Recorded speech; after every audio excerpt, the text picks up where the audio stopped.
This is our capital expenses and startup cost scheduling planner.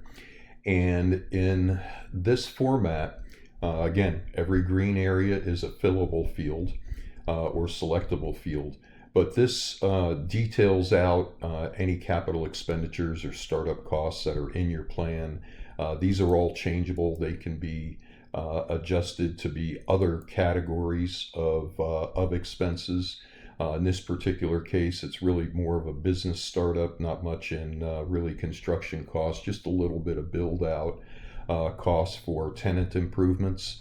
And the way that these are itemized is you come in and you type in whatever the particular line item is or the line item description, and then pick from two different line item formats. One is basically a dollars per unit and then a number of units to give you the total cost for that particular line item.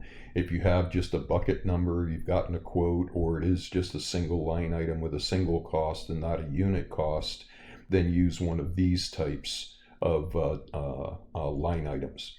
And then as you go through and list down all your different expense categories and specific expenses, and coming up with your total budget for startup or capital expenditures, which is totaled up down here, and then we've got some checksums. The next step in using this is to then come in and assign just by entering an X in the field, and you'll see how things get totaled. It's basically, if there's an X in the field, total it up here. But these get assigned to different financing packages, to cash that's being spent on equipment, because that will go to your depreciation schedule, and then just any cash that you're planning on spending on these items, as opposed to financing either through loans and leases, which would be covered under our loan and lease schedules. We do have a video on that that you can take a look at.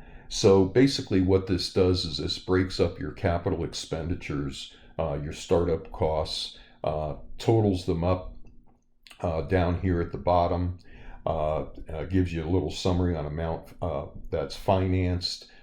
Any cash down payments from your loan and lease schedules would come back in here.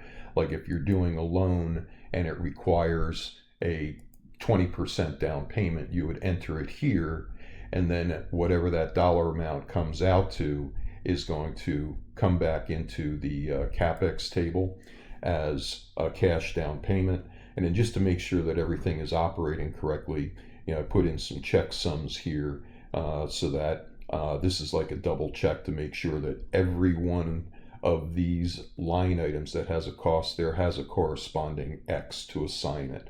And this will show you that maybe you missed an assignment somewhere up above. But this is one of the ways of summarizing and calculating the capital expenses. Any of these numbers that could require a further worksheet to really come up with this number and the details that go into that number can be added as another worksheet, and then the results of that worksheet just gets referenced and integrated into this line item, and then everything else operates the same way. So really proud of this item. It's or this plugin. It's been very effective in the overall pro formas. Thanks for watching, and hope to see you soon on the next video.